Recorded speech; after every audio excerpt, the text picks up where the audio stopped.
Welcome to another episode of The Unseen Paranormal, where some of the scariest things are unseen. I'm your host, Eric Freeman.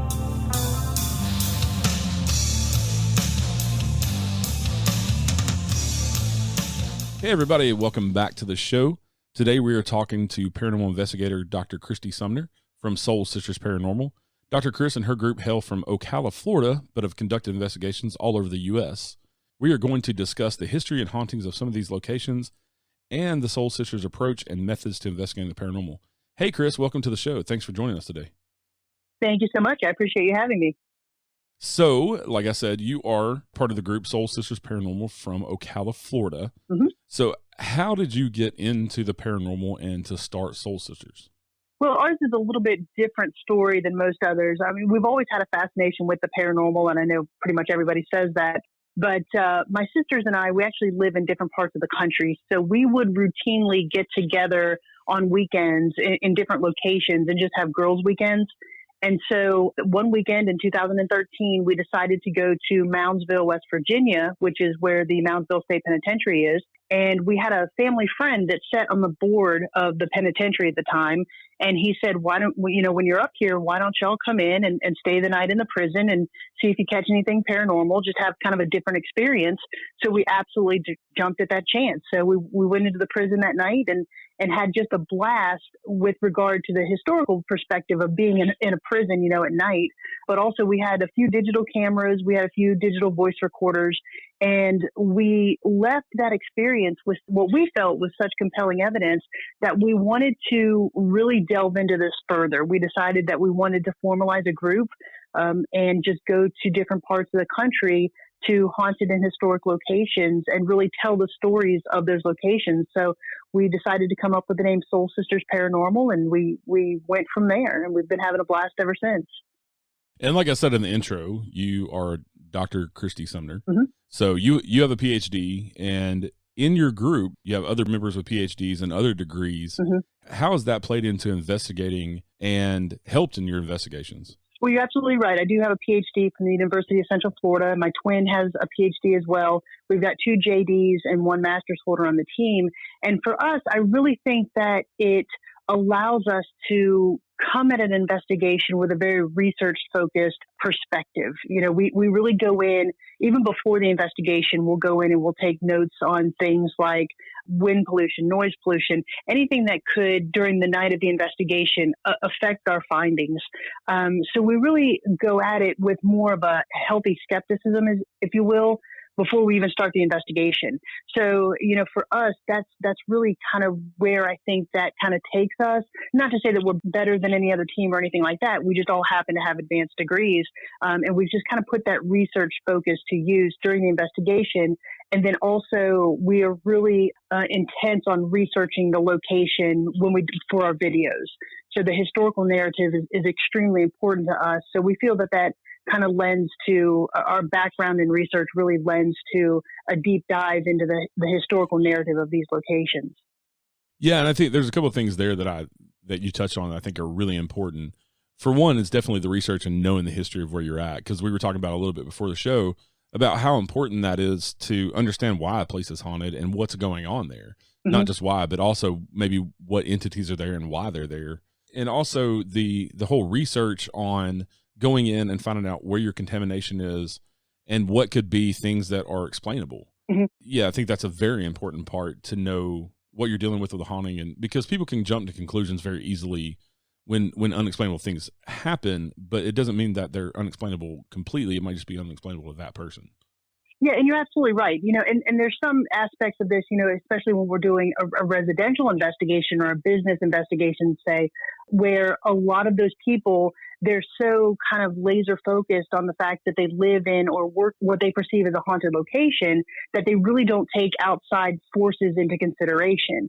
So, for example, we were asked to investigate a business in our hometown, and that business is a brick and mortar location. It's a glass storefront, and he had some display cases in there. He had some mirrors up on the wall, and he was convinced that it was haunted because he had night vision video cameras set up around the business inside the lobby there. And so he asked us to come in. We did the investigation. and we weren't feeling anything. None of the equipment that we had that night was alarming in any way. We didn't feel anything, but we left our night vision video cameras there overnight, and then we left the premises.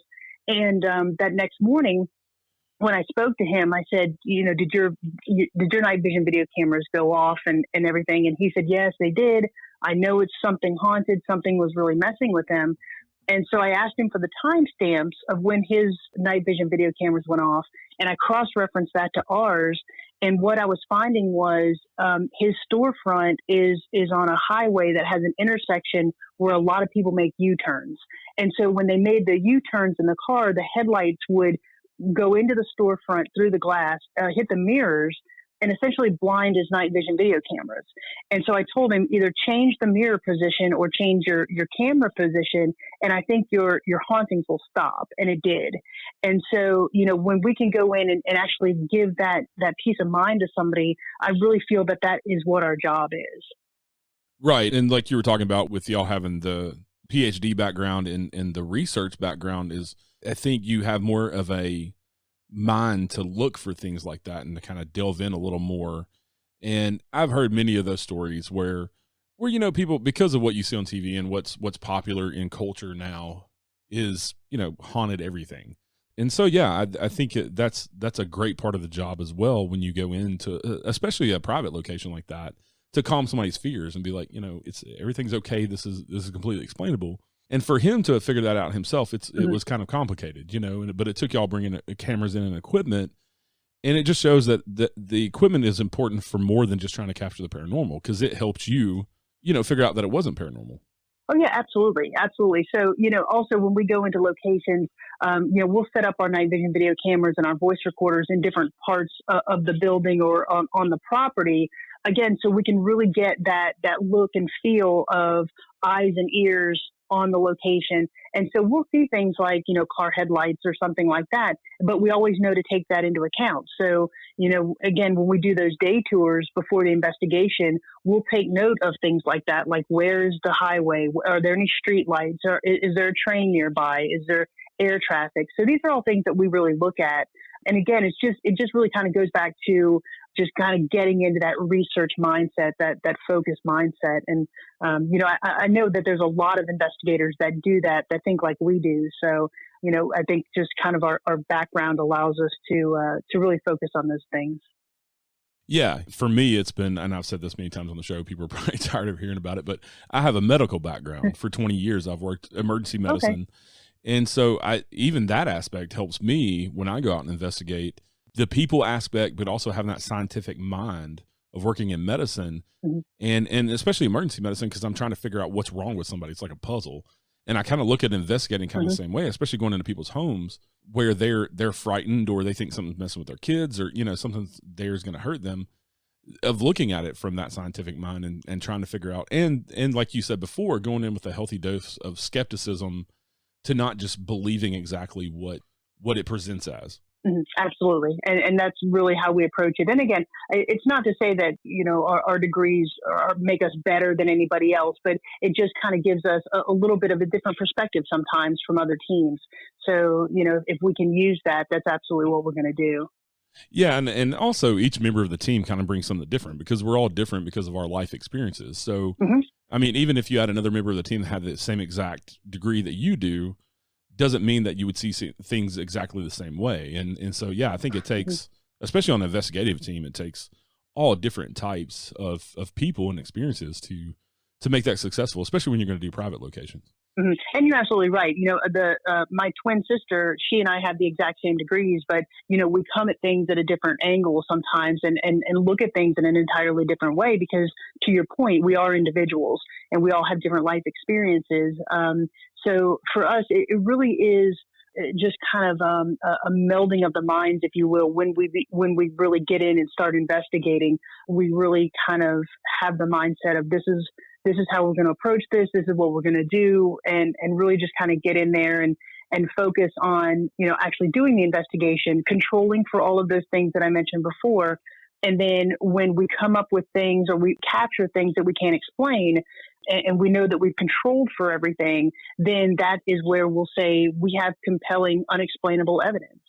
Right. And I know also from doing research and from listening to you speak on other programs that y'all also look at it like just because we can't explain it doesn't mean it's paranormal. And I Exactly. think people don't understand that, especially who are just fans of the paranormal, is that okay, well, we're just putting that out there to say that it's unexplainable Mhm. because nobody's an expert in this field. Nobody can definitely tell you this is something, this is a spirit, or this is, yeah, but we're just putting it out there because it's something that we've done our due diligence, but we can't explain. And that is absolutely the truth. That's how we operate. We will never call a place haunted because I don't think that that's my right to do if I don't own the place, honestly. And we, like you said, we always call it unexplainable evidence because if somebody can come back and, watch one of my videos and say, well, I think it's this, this, or this, then I absolutely want to have that conversation. And then we can go back and say, well, here's just something else to consider, that it could have been this. But in the moment when we were there and we controlled for everything, these are things that we can't explain. So, for example, when we're in a location and we absolutely know that there is no men on the property and there's no children on the property, but yet we're capturing male voices or children's voices, that's very hard for me to explain. And so, like I said, we always will say, these are things that we cannot explain in the moment. Right, right. Mm-hmm. I just love that approach, and that's one reason I want to talk to you today because I think that gets lost among the TV shows and the popular Mm-hmm. culture. Mm-hmm. And you're absolutely right. You obviously, when you're an audience or a fan of a popular television show, hopefully you would understand that they're in it for the sensationalism. And that's not to disparage any of the television shows, but you do have to have that understanding that they're there for an audience base. They're there for a monetary gain of some sort. And so, because I actually get asked a lot why our YouTube channel isn't monetized. And I really struggled with it, but the conclusion was that I don't want people to think that I'm putting out evidence just to get people to watch in order to get money. And so for us, that was one of the things that we sat down and discussed, and it was decided that, we will not monetize our channel for that reason. And so you do have to, if you're an audience, like I said, if you're an audience member, you do have to understand that those popular shows, those YouTubers, if you will, there is a monetary gain from it to some extent. Right, and that can lead into many things because people are motivated by money for sure. For to do, even good people can be motivated by money to do bad things. So. Exactly. And again, I'm not saying that is the case, but you do have to look at it from that angle sometimes. Right. And you never know. And also with some of the YouTube videos, I've seen some that I'm just like, this is so fake. It's ridiculous. Because there's so much, well, I mean, you can take your cell phone with an app now and easily, manipulate video and put things in video that wasn't there before. So as a viewer of these types of programs and especially on YouTube and stuff, you don't know what the people's motivations are. So yeah, definitely. I respect you for that, for not monetizing for that simple fact to say, hey, we're not trying to make money off this because this is really what we captured and we're not trying to sensationalize anything or anything like that. Exactly. Yeah, we're legitimately putting out there the things that we can't explain. So to switch gears a little bit, because I find it interesting how y'all investigate in your approach. I think it's a great approach and I think it helps the field further with having that approach. But to switch gears a little bit, let's talk about some of the locations that y'all have investigated. There's one story that kind of caught my attention that I heard you tell on another show, and it caught my attention because I've never heard this except for an investigation I went on. So an investigation that I did last year with the paranormal team at Octagon Hall, we were told to bring guns, and we were told to bring guns for the simple fact that there are mountain lions and bobcats on the property, and the property at Octagon Hall is like, I think they maintain 10 acres, but they own like 300. So it's very practical. But I heard you tell a story about a location that y'all investigated that you were told to bring your guns as well. Yes. We are an all-female group. There's 5 of us, and there's a lot of times where it's not all 5 of us. So it could be a subset of the 5. And so we are licensed to carry. So we do have our weapons with us at all times, simply because, we're ladies in the dark and these locations aren't always in the best areas of a town or a city. And so we were investigating at the old Gilchrist County Jail, which is in Trenton, Florida, which is about an hour's west of Gainesville, Florida. And we've investigated there a couple of times, but the first time I was actually investigating with Miranda Young from Ghost Biker Explorations, and she and I had collaborated on this one, and she and I were the only people in the building.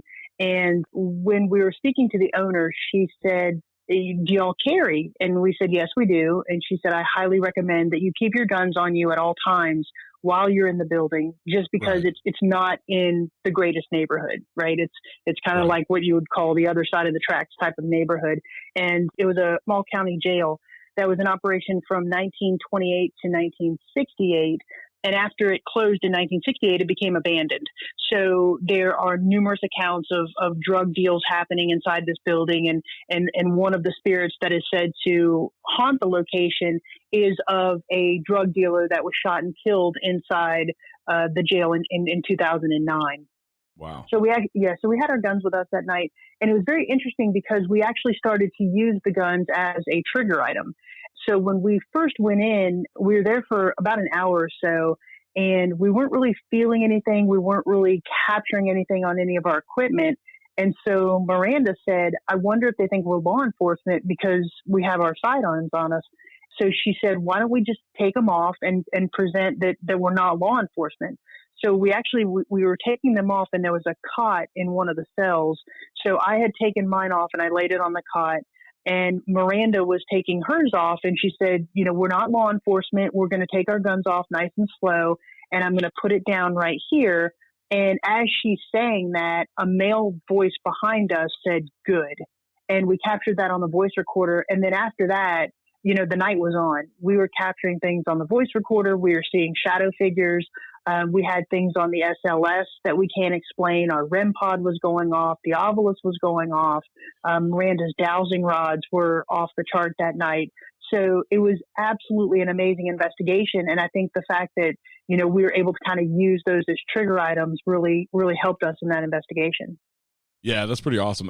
Like I said, I experienced that, and I was kind of shocked when we were told to bring our guns until they explained, the property. But it makes sense. But it's kind of cool how you could translate it into trigger objects and actually getting a response from the spirits there. Mm-hmm. And we're actually a team that really enjoys coming up with trigger items. Now that one was kind of a spur of the moment for us. We weren't prepared to actually use them as trigger items, but it just happened to work out that way. But for us, we really enjoy researching the history of these locations and coming up with trigger items that are very germane to the location or to the reports of the paranormal that is supposed to be there at the location. For example, when we went to the West Virginia State Penitentiary the second time, one of the reports is that there's a spirit of a guy by the name of Red Snyder, and he was in prison for murder. He had murdered several people, and he was a really bad guy. He was the leader of the Aryan Brotherhood. He was the leader of a couple of the other gangs in the prison, and basically anybody that he wanted dead in the prison ended up being killed. And just a really nasty guy, but he had two vices in life. The first one was tobacco, and the second one was watching Days of Our Lives. So they would they would reel a television in front of his cell. They'd let him watch Days of Our Lives every day, and then they'd wheel the TV back out. So what we did is we decided to actually download an episode of Days of Our Lives onto our laptops, and we put it in the cell with him, and we let it run for an hour. So he could just enjoy that episode. We've left him some cigarettes. So then I had it to where the battery life was only about an hour. So after that, the laptop shut down. So there was nothing electronic besides a voice recorder running in that cell. And when we went back, we said, did you see the things that we left you? And we got a very audible response of a male saying yes. And then after that, we had a very interesting K2 session where we had 2 K2 meters, and there was a back and forth response. And I really think that it was Red communicating with us because we acknowledged him and what he liked and actually allowed him to enjoy that Days of Our Lives episode. And I think he was really responsive to that. So for us, if we can find interesting things like that, then, for us, it makes the investigation that much more fun.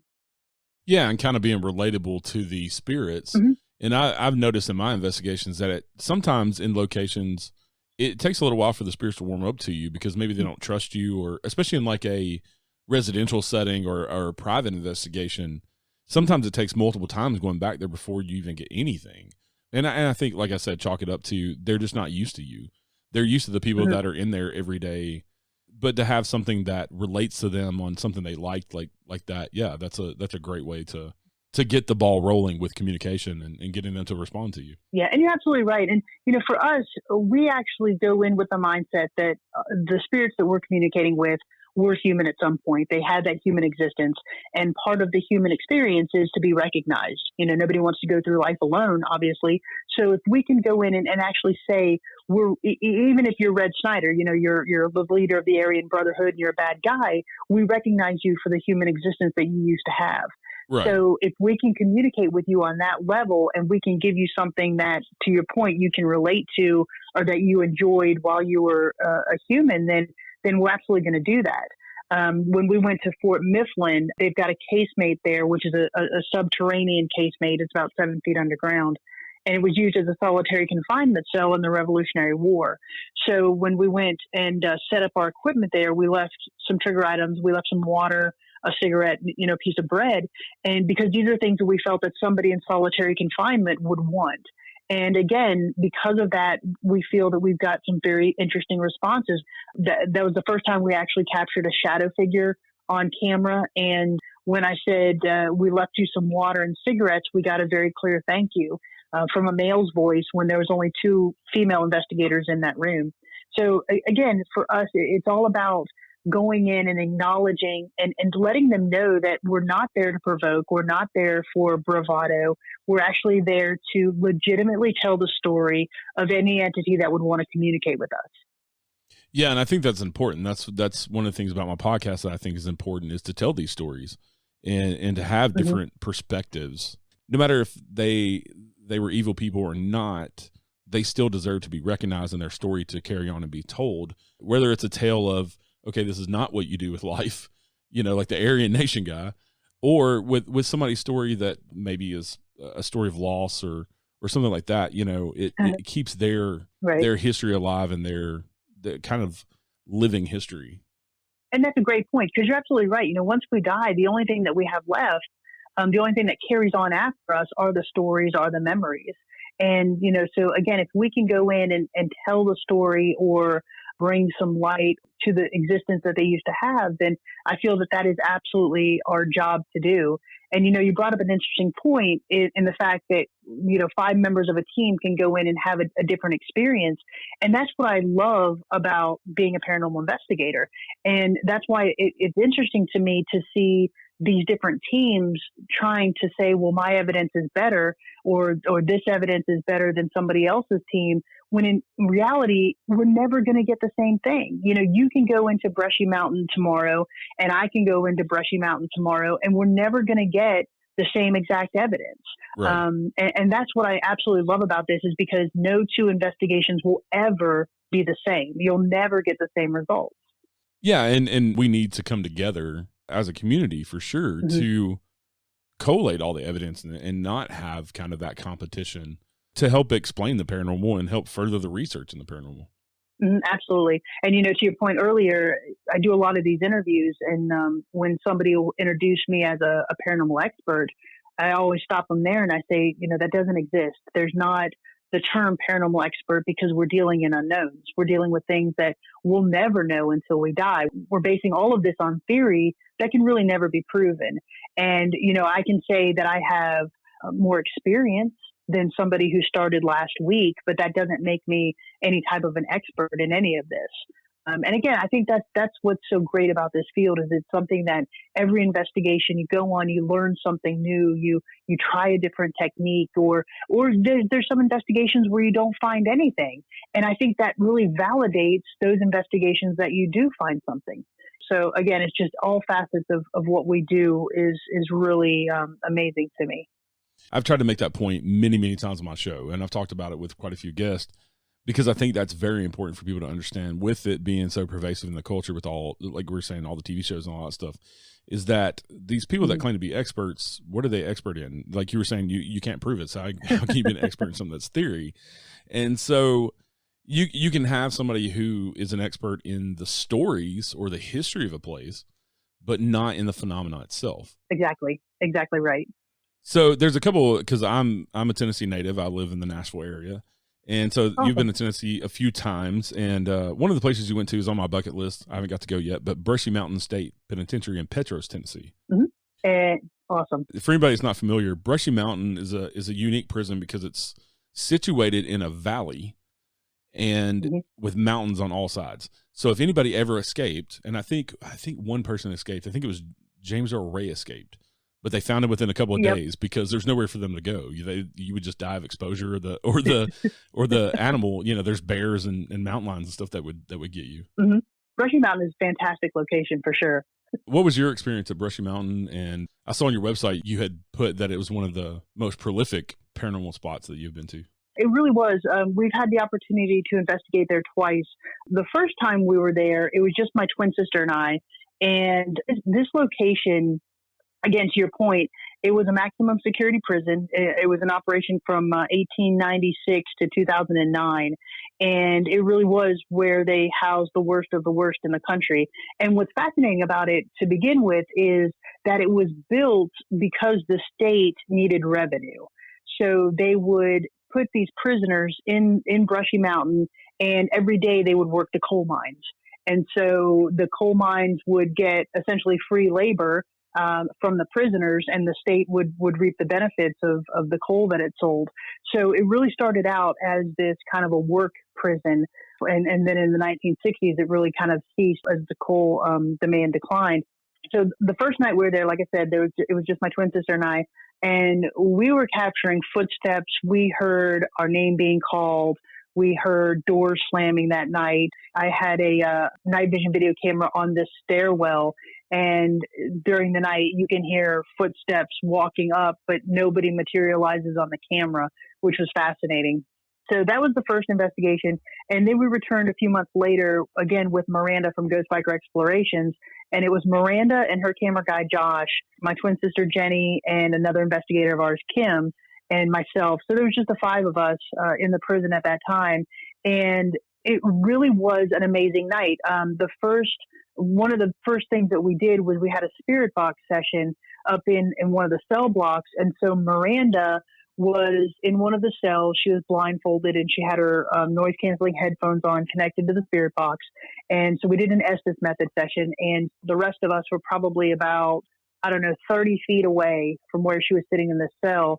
And we were very quietly asking questions, and the responses that she was giving were pretty much incredible. There was one point during that session where over in the mountains, you could hear the slight roar of a motorcycle. Wow. So you can hear me on the camera saying, "Is that a motorcycle?" Right. And Miranda yells out the word motorcycle. And so that was there's no way she could have heard it because she had the noise canceling headphones on. So that was fascinating. So we had a very cool session there. But the most interesting thing that happened that night was we were in the gymnasium.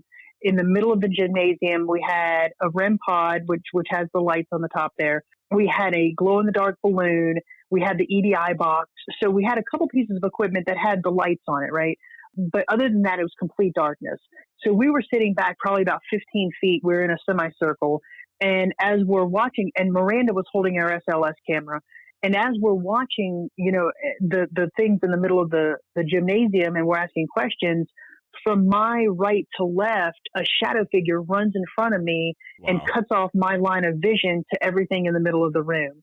And I said, "Holy shit, did anybody else see that?" And at that moment, Miranda said, "I just mapped something on the SLS camera." And so her camera guy just happens to be at the perfect angle. And as I'm saying this, that I see a shadow figure, it's looking, he's focusing on the SLS camera, and you can see this thing on the SLS camera. So then as he pans up to look at, to focus on the REM pod and the balloon in the middle of the room, you see the shadow figure run back across, and it cuts off all of our lines of vision, and we all see it. And he caught it on camera. So it was an absolutely amazing piece of compelling evidence because we were the only people on the property. So that was fascinating. And so I just can't say enough good things about Brushy Mountain and the paranormal activity there. I love when you get that multiple pieces of evidence because it just backs it up even more that you saw it with your eyes, SLS camera, and then you've caught it. And yeah, and it's a rare occurrence that happens because you know as well as I do from investigating that stuff always tends to happen when you're changing batteries or you're not rolling or you don't have any equipment, just at the down moments, like the craziest things will happen. That's one of the reasons why we like to have multiple cameras, the stationary cameras and the voice recorders in the room, because even if we're not there, so say, in Brushy Mountain, we had 10 night vision video cameras set up, in the hole, in the cell blocks, in the cafeteria, in the gymnasium. So even if we're not there, we still have eyes and ears on that location. And it really does make it tedious for us when we go back and review all of that. Because if you've got 10 cameras running for 10 hours, you're going through 100 hours of video, and then multiply that with the audio. So it does make it tedious, but for us, it really is what we feel we need to do to really have that full investigation experience, because we just don't feel we'll do it justice unless we watch and listen to everything that we put out. But to your point, we have people that will comment on some of our videos saying, I don't like the SLS camera, or I don't like the spirit box, or I don't like this, or I don't like that. And for us, it's one of those where you watch our videos and you can, if you don't like it, you can watch another one, if that makes sense. Right. So to your point, when we have all of these things validating every other piece of equipment, that just makes it so much more compelling for us. Just to go back quickly to the Gilchrist County Jail that we mentioned earlier, that night we had the SLS and the REM pod and the obelisk and the dowsing rods and the spirit box all confirming the exact same things. And so for us, that is really unexplainable. And the same thing happened with Brushy. We were capturing EVPs, very strong EVPs. We were capturing names. We were hearing slaps on the wall and EVPs following up with that. We were seeing the shadow figures. So all of that really does build our compelling case that something unexplainable is going on. Right. And that's one reason I love the Estes method too, because you have the person with the noise canceling headphones on, so they can't hear any questions that you're asking or anything you're commenting on. And they're just saying what they hear come through the spirit box. And so you kind of take out that contamination, especially if it coincides, directly with what you're saying. It's really compelling evidence because you've taken out that, I don't want to say a human element, because you have the person there with the headphones on is saying the words, but they have to get those words from somewhere. And maybe it's a psychic phenomena, who knows, but it's still something paranormal that we can't explain. Exactly. So it sort of, to your point, eliminates a little bit of that sensory bias, if you will, because she can't rely on her eyes because she's blindfolded. She can't rely on her ears because she has the noise canceling headphones on. So it really is something that she's so laser focused on the words that are coming out of the spirit box. And, we've done several Estes methods in other locations, but that one at Brushy, I think we went on for about 20 minutes, maybe a little bit longer. Just the answers were just so compelling. When I would say, "What is your age?" she would yell out a number. When I would say, "How long was your prison sentence for?" she would yell out a number. "What's your name?" We would get a name in response. But, again, when it said motorcycle and you can actually hear a motorcycle in the distance and she can't, that's pretty interesting to us. Yeah. Also, her logo is a motorcycle handlebar. So she had that on her shirt as well. So it could have been in response to that, but it's such an off the wall, word when we're sitting in a prison that it's really hard to ignore. Right. And like you're talking about with having all the cameras all over, especially a location like Brushy Mountain, you could have 50 people in there because it's such a large location and still not cover the entire place, and probably not ever see each other either because it's so huge. It is a large location, but again, I absolutely love it. I really enjoy going into prisons and jails. It's a different type of feel, and I really think that because we're an all female team, we do get different responses than an all male team or a co-ed team. And I think it's because, we do go in with that sense of empathy. I'm not saying we're empaths, but we go in with a sense of empathy that we legitimately want to tell the story of any spirit that wants us to speak with us. And I think that really kind of lends itself to us getting a pretty vast array of evidence when we go to some of these locations. Yeah, and another place that I've been fascinated with that's here in Tennessee, in Guild, Tennessee, Hales Bar Dam. There's been a lot of that on TV. So what was your experience at Hales Bar? Because there's lots of stories about there being a vortex and Native American stuff. And so what was your experience there? Hales Bar Dam is another fascinating location, one that we really enjoyed going into. This was a location that was, the dam was built in 1913. It was in operation until 1962. And the reports are that it was built on Native American land, and the land was cursed by an Indian by the name of Dragging Canoe. And really, from its inception, it has just been plagued by problems. There's cracks. They had to re-pour the foundation. It never really worked as it should have. So there is kind of that feel of, maybe the curse is legitimate. And then also they've got a series of tunnels that runs underneath the dam, and these school kids would use it to get from one side of the river to the other. They would use it to get to school. And in the early 1950s, there was an accident, and a couple of these kids were killed. So when we went into the location, we had some of those stories that we knew of, and we were down in the tunnels, and Michelle and Cara, two of the investigators, they were in one of the larger rooms in the tunnels down there. Michelle was just asking questions, and one of the questions was, "Why are you here? Why haven't you moved on?" And we captured a child's voice saying, "I can't, I'm stuck." And so that was very interesting to us. Just the phraseology of "I'm stuck" was very fascinating, because it kind of lends itself to thinking that, the spirit is stuck where he died, Right. because it was down there in the tunnels. We had a positive response from Michelle. She turned a corner, and one of the reports are that there's the spirit of a woman by the name of Linda. And Michelle had come around the corner, and she said, "Linda." It basically is in Linda, "Are you here?" So she said, "Linda." And right away, the voice recorder captured a yes. In response, we had one of our glow-in-the-dark balloons inside of a interior room. It was a former office area. There's no way any wind could get into this room. And during the night, the balloon started rolling around in front of the camera, which was, again, very interesting to us. So Hales Bar, it's definitely one where you kind of have to go into the mindset of, you've got to look for some of the noise pollution, because it is cavernous. And so you kind of go in with that mindset of really keeping an eye on the environmental factors. For us, the vortex theory is interesting. We never really felt anything negative or threatening while we were there. Obviously, when you go in, you see the whirlpool. There's this area that the water runs through. So you can see the whirlpool. It's a constant whirlpool that runs in this water. So that's extremely interesting. But for us, I never really felt like there was a vortex or a portal of any kind. But we did feel like there were entities that really wanted to speak with us that night. Yeah, it's just that location is steeped in such legend and been covered by so many people. I had to ask you about it from your experience being there, because it's a little different, than the entertainment world of TV and being out there, because they do kind of play up the myths and the legends. So yeah, I like to hear, the evidence and your experience. Yeah, it's like I said, it was absolutely fascinating, and I highly recommend doing an investigation there. But for us, it was never anything threatening. It was just more like those positive responses. Like, yes, we're here to tell our story. We were getting names. My name was called. We captured that on the voice recorder. We were capturing other names as well, which is actually really neat.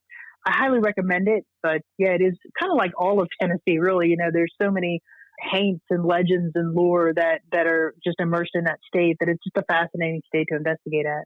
Everywhere you go in Tennessee, it's something is haunted, and it's kind of a rich tradition coming from like the Appalachian Mountains of telling folklore and telling stories, handed down through the generations, because that was kind of their entertainment coming from the poor areas of Appalachia. But yeah, it's a definitely interesting state and some interesting places. Absolutely. And another fascinating location that I've never heard any stories about anybody investigating it is the Ma Barker House in Ocklawaha, Florida. Yes, the Ma Barker House. That is a very interesting location. So for your listeners that don't know the story behind it, in the early 1930s, there was a gang of bank robbers called the Barker Carpus Gang, and it was supposed to be led by the matriarch. Her name was Arizona Donnie Kate Clark, but she went by Ma because all of the gang members called her Ma. And in 1934, they moved from bank robbery to kidnapping. So they kidnapped a very prominent guy by the name of William Ham Jr., and they got $100,000 for him. And after that, due to that success, they wanted to go ahead and kidnap another guy by the name of Edward Bremer. But the interesting thing about Bremer was his father was great friends with the President Roosevelt at the time. So after they got the $200,000 ransom for the release of Bremer, the president told J. Edgar Hoover, go get these guys, go track down the gang and pretty much annihilate them. So Ma actually had 4 sons. And at the time after they released Bremer, the gang decided to split up and go different directions. So Ma and her son, Freddie, went down to Florida into a little town known as Ocklawaha, and they rented a small lakeside house, and they rented it under the name T.C. Blackburn. That was the alias that they used. So this was in November of 1934. In January of 1935, J. Edgar Hoover and his guys tracked down Ma's other son, Arthur. He went by Doc. So they tracked him down in Chicago. And when they tracked him down, they busted into his apartment and they arrested him. And they started going through all of the paperwork in the apartment, and they found a letter that Ma had written to her son saying that she was having a great time in Florida and that his brother Fred was hunting an alligator by the name of Big Joe. So the FBI took that information and they went down to Florida and they asked alligator trappers what lake in Central Florida has an alligator by the name of Big Joe. So the trapper said, okay, there's one in that it's called Lake Weir, and there's an alligator by that name. So the FBI agents just got into a boat and went around the lake until they had positive confirmation that Ma and Fred were renting this one house. So on January 16th, 1935, the FBI surrounded the house. They yelled for Ma and Fred to come out, and the response was gunfire. So the gun battle lasted about 4.5 hours. About 2,000 rounds was fired between the FBI and Ma and Fred up in the house. And it culminated with Ma and Fred being killed inside the house. So after that, the Barker Karpus gang was really annihilated at that point. But the owner of the house, his name was Carson Bradford, he actually had the presence of mind to preserve the house as it was in 1935. So when you walk into it today, there's bullet holes in the wall. There's bullet holes in the furniture, which is original. The sconces are original. The doors are original. So you see bullet holes through the doors. So it's a fascinating place to go into. In 2016, the family decided that they wanted to sell the house. So Marion County, Florida, decided to go ahead and buy it. And they moved it from the original shootout location to another location about 2 miles away. They put it on a barge and they floated it across Lake Weir. And that's where it sits now. So in 2019, I asked Marion County, Florida, if they would allow us to go in and investigate that house, and they were gracious enough to do so. So to date, we've been the only investigation team to go in and investigate. And what we found, again, was completely compelling to us. We were capturing doors, what we felt were doors slamming, chairs being moved. We were capturing EVPs. So for us, it is an amazingly active location. One reason I was fascinated by that is because a couple of days ago, I was talking to one of my investigator friends from Medics for Paranormal, and one of the questions that he had asked me, because I do a lot of research and have investigated a lot of places, and he asked me if I ever came across any stories where a house was moved and it was still haunted. So did the spirits follow the house, or were they connected to the land? Was kind of the question they posed. And it's funny that I talked to you today about it, because it was 2 days ago we were talking about this, and I always find these weird connections between life and then the podcast. And right. So yeah, it sounds like when they moved the house, the activity went with it. And I get that question a lot, and my answer to that is the Barker Karpus gang was very nomadic in life. So from about 1928 to 1935, they had no home base. They had these hideouts that they would go through across the Midwest, and some into the South, but they never had a home base. They would stay for a couple months and move on. And this house in Ocklawaha was the same way. They rented it in November of 1934, and in January of 1935 was the shootout. So they had no connection to the land. They had no ties to the land at all. So I firmly believe that, when the house moved, they're very comfortable with the house. and the spirits moved with them, with the house. Yeah, that's pretty interesting. Like I said, I've never heard of that, and he posed the question the other night. So yeah, it's interesting to hear the story today. The interesting thing about that was when we approached the county and asked if we could investigate. They, again, very gracious in allowing us to do that. So what I wanted to do was actually do a 2-part investigation. The first part is I wanted to investigate the night of the anniversary of the shootout, but I didn't want anybody in the house. I wanted to leave everything stationary and have the house be vacant to see if we could capture anything residual. So the house right now sits on about 40 acres. There is zero light pollution. There is zero noise pollution. It is completely isolated. You need basically a 4-wheel drive vehicle to get down to it because of the Florida sand, and there's no electricity to the house. So I knew I had complete control of the environment. And so we set up equipment on the afternoon of January 15th because the shootout was on the morning of January 16th. So we left our equipment to run from about 8 o'clock on the 15th up until about 10 a.m. on the 16th, which would encompass the hours of the shootout 83 years prior. So when we went back and reviewed all of our equipment, we were capturing things like footsteps, door slams. We captured a guy's voice saying, "Get out." But the most compelling thing was the voice recorder that was in the room where Ma and Fred were killed at about 5:45 a.m., which is about the time the shootout started. We captured 2 EVPs. The first one said, "Freddie." The second one said, "Yeah, Ma." And the first one said, "Get ready," which I feel is residual, that actually was what they said before the gunfire started. So then after that, we went back about 2 weeks later. It was just Jenny and myself. Again, we had complete control of the environment, and we took a spirit box up to that room, and we're sitting there, and I said, "What happened in this room?" And through the spirit box, it said, "They murdered us. We the ones dead." So that complete phrase came through the spirit box, which, as you know, is theoretically impossible that a full phrase would come through the spirit box because, it's moving so fast through frequencies. Right. So for us, that was completely compelling that we had that full phrase coming through on that spirit box.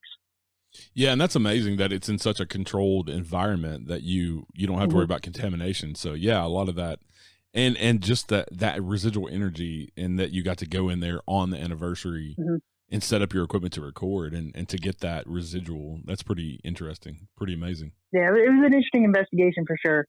And the story behind that, they've made movies and documentaries about Ma Barker and the gang that you can go research if people are more interested in their story and what happened to them. And just real quick, one of the interesting things is my grandparents actually lived about 5 miles from that location, from the original shootout location. So we grew up hearing the story of Ma Barker and, how they were killed by the FBI. And they actually did reenactments for several years. They did reenactments that, you could get a lunch and you can go and watch these reenactments of the shootouts. And so we actually did that while we were growing up. We would go and watch the shootouts. But when we put the video together and we released it, the local paper actually did a story on it. And it was incredible to me that so many people came up and approached us and said, "I never knew that this happened here. I never knew that in 1935, Ocklawaha had the national spotlight on it for about 3 months." And to me, it really opened my eyes to the fact that there's so many of these stories of legends and lore and, historical facts that happen in people's backyards that they don't know about. So it was a fascinating, almost like a study, if you will, about how disconnected we are from our past and the history that took place in our communities. Yeah. And that's part of what fascinates me about the paranormal and doing the research is learning the history of that land because, you have these bigger locations like we've talked about Brushy Mountain and Hales Bar Dam, but there's also these smaller locations that are just fascinating and the history is just amazing. And so to be a part of that, you all kind of became a part of that history by doing what you did and putting out the video and getting the press. You kind of become a part of that story. Absolutely. And that's a great way to say that. Absolutely. And there's a couple of, I don't know what it is about axe murders, but anywhere axe murders ever occurred, apparently, is a haunted location, which is understandable. I mean, that's a lot of energy and stuff, but y'all have been the Lizzie Borden House and the Villisca Axe Murder House. We have. Yep. And again, both were amazing experiences. And you know, when you see these places on popular television shows, or you see other groups going there, you really don't get an appreciation for it or a feel of it until you're actually there in person, right? Until you actually have that tactile experience of touching the doorknobs that Lizzie Borden touched, or walking up the stairs that the Villisca Axe murderer walked up. And so you really did get a different perspective, obviously, when you're there. Villisca was interesting because, you know, when you hear about it, it's kind of like you envision it in the middle of a cornfield somewhere.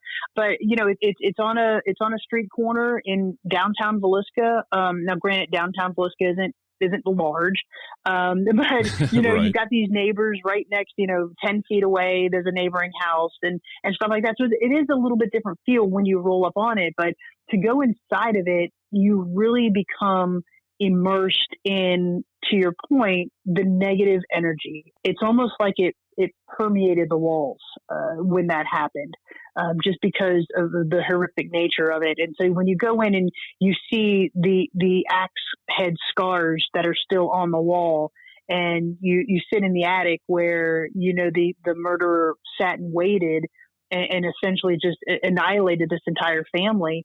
It is a very surreal experience being in these locations.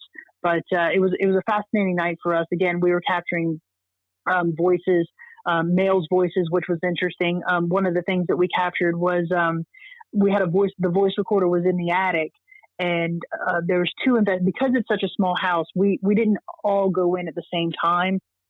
So groups of 2 or 3 would go in.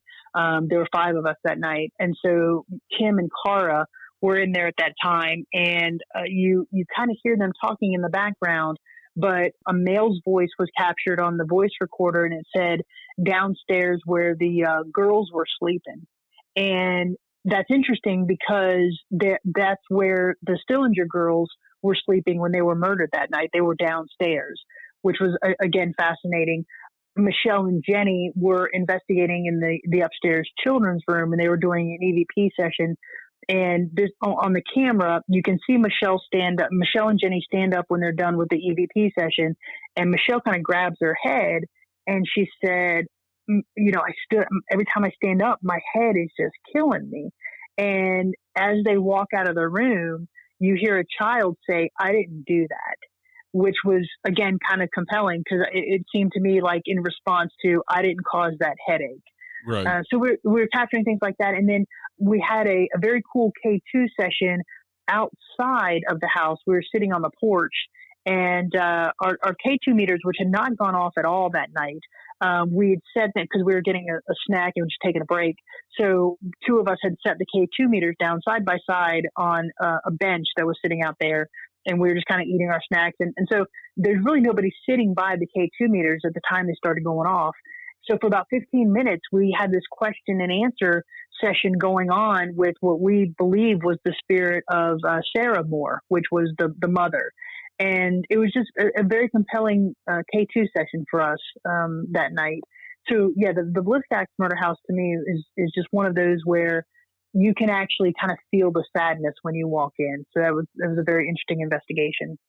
Yeah, and then of course most people are familiar with Lizzie Borden and what happened in that house, and and some of the stories that fascinate me as well, because I'm a huge true crime nerd, are when the paranormal and true crime intersect.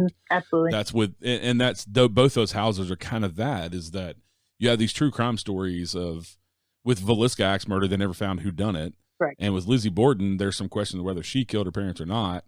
So then you have the paranormal years later. That maybe you can get some of those answers. And you're absolutely right. And again, when we go into these locations, we're always saying, can you tell us your story, as I said before? And that's what we did with the Lizzie Borden house. And you know, to your point, it is fascinating to know that when you walk in, you see the spot where Andrew Borden was killed. You go up and you see the spot where the stepmother was killed. And it's just, you really kind of now put yourself in the mindset of, you know, kind of how did this happen? How did this play out? You know, because this happened in 1892. But even then, when you get a feel for what the house looks like, as you're walking through it, to the Lizzie Borden house specifically, it's very strange how it's set up. The rooms are kind of disjointed. You've got to walk through one bedroom to get to another room. There's a couple set of stairs that you have to take into account. But you look at it and you're like, how in the world did whoever did it get away with this? Because it's so compact, much more so than I actually thought before we went into it. It's such a compact area. So, that investigation was fascinating to us. We captured numerous things there. Miranda Young from Ghost Biker was with us on this one as well. And one of the most compelling things was we were upstairs. There were all of us, there was 5 of us that night. So we were sitting up in the room where the children, there's spirits of some children that are supposed to be in the house. And we had a periscope that was set up. And, it's very hard for the periscope to go off. Something really has to be manipulating it. And we were sitting there for probably about 15 or 20 minutes and nothing really happened. And then all of a sudden the periscope starts going off at the exact moment we're capturing children laughing on the voice recorder. So that was extremely compelling. We were in the room where Bridget, the maid, had stayed when she lived there. And all of us were in that room. We had the door shut. We had one K2 meter on the ground, and Miranda reached down to put another K2 meter on the ground. And she said something like, here's another one to play with. And again, the door to the bedroom was shut, but out in the hallway, a male voice said, "Ignore them." And we all heard it. And Cara was like, "Did you all hear that?" And we're like, "Yes, we heard it." I mean, it was so loud. It was right outside the door. So that was very compelling. There was one instance where we had set up all of our stationary equipment and we were still kind of getting some stuff ready. So Michelle and Jenny were just kind of sitting down in the parlor, just kind of talking, amongst themselves. And the voice recorder captured a male's voice saying, "I'm standing right here next to you." And neither one of them heard it in the moment, but it was captured on the voice recorder. And then there was another instance where Cara had joined in the conversation. So Cara and Jenny are sitting there talking. And they were making reference to the fact that this is the second Axe Murder house that we've investigated. And Cara said that would be just an awful way to die. And we captured a male's voice at that moment saying it was. Wow. And so, again, extremely compelling evidence, again, because there are no men there, but it's like it's actually listening to the conversation and responding in an intelligent way. Right. So the Lizzie Borden house was just an amazing experience for sure. Well, and also going back to the point that you were making, going there kind of makes it real. So you hear these stories about Villisca, about Lizzie Borden, and if you're into that type of stuff, you kind of know the whole story pretty in depth, but actually putting your feet on the ground in the place that this amazing folklore, like with Lizzie Borden, is it adds the human element that this really happened. This is not just a legend or a story. These people really died, and it was a horrific thing. And so I think it just makes it more real to go to places after especially these more famous places that you've heard of and seen on TV and that type of stuff. But to actually go there, I think it's easier to empathize with the people and like I said, bring in the actual human element to it. And again, that's also coupled with the fact that we do a lot of research before we go to the locations, but then we really do a lot of research after as well. So, I still go to state archives. I still go to the National Archives, so the Smithsonian, to pull all of these things out. So when you find the autopsy photos of Andrew Borden and Sarah Borden, and you look at this and you realize, and now you're standing where this guy had his face hacked off. Right. To your point, it is extremely real. It's extreme, and it was extremely violent, and the energy that was released there, the negative energy that was released there, it really is no surprise that something would reside there, that the spirit energy would reside there. Same thing with Villisca. Until you actually go in and you see the pictures of these babies that were hacked to death beyond recognition, and know that you're standing right where that happened. So it's a very surreal experience. And so I have one last question for you. Sure. Since y'all, the way y'all got y'all start was kind of just diving headfirst into the paranormal, what have you learned, or what has surprised you with investigating all these different locations and all the experiences that you've had? For me, it really has been an amazing journey in the fact that I think we learn a lot about ourselves while we do this. And I say that because, I'll say that I'm a religious person. I'm a Christian. And so for me, when we go to these locations and we find this evidence that we can't explain, again, you have male voices talking or children's voices talking, or you see something roll across the floor when you know there's nothing acting upon it, it really does strengthen my belief that something happens after this. You can watch shows like Ghost Adventures or Ghost Hunters, and you can hear them say, "Oh, I'm feeling this, or I see this, or we captured this."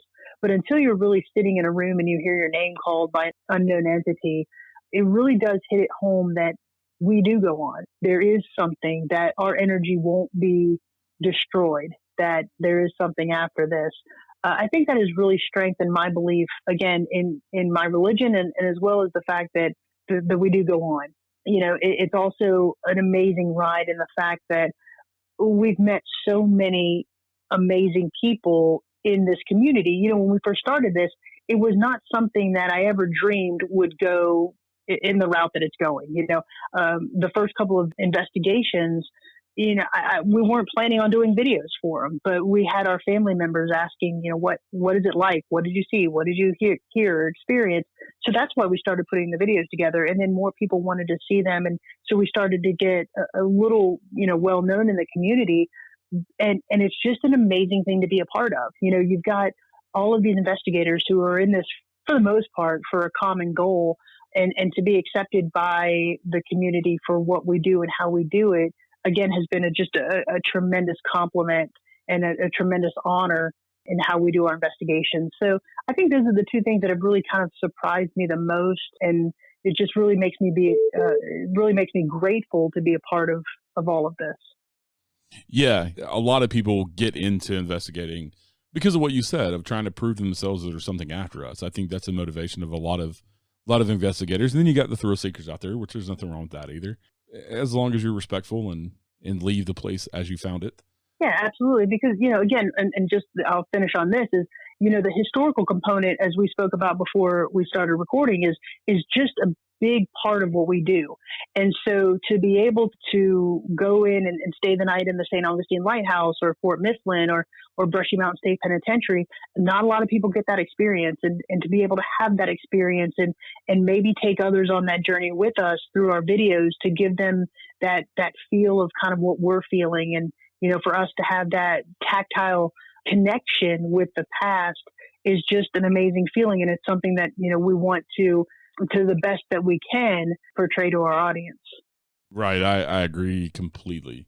Everybody can find you at soulsistersparanormal.com. You have an awesome website with all your videos on there. They can also find you on YouTube to watch any of your videos of the investigations that you've done.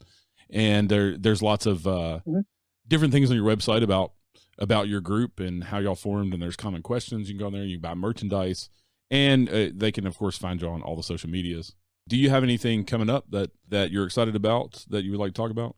Well, last weekend we were actually in Monticello, Florida, and we investigated at the Monticello Opera House, as well as the John Denham House, which is supposed to be pretty haunted. So we're working on the evidence review on those right now. We were supposed to be out in Texas last week, but the snowstorm hampered that. So we will be returning to Texas to investigate at the Old Nazareth Hospital in July. And then we'll be going up to Milwaukee in May, which I'm really excited about. We'll be investigating a bar and a former brothel up there. And then we're hoping to get overseas in September over to England. So we'll be doing that. And then we'll be at some different symposiums and some paracons this year as well. All right. Well, it's been an awesome conversation. Thank you so much for coming on the show today. I really appreciate it. Thank you for your time. I appreciate you. All right, everybody. As always, thank you for listening. Be safe out there. Have a good day. Join us next time for a new episode of The Unseen Paranormal. Until then, check us out on Facebook, Twitter, Instagram, or at our website, unseenparanormalpodcast.com. And don't forget to like, review, rate, and share with all your friends. Thank you to my friend Chris Lips for the awesome theme music. Listen to our theme song and more of his music at chrislipsmusic.com. And remember, some of the scariest things are unseen.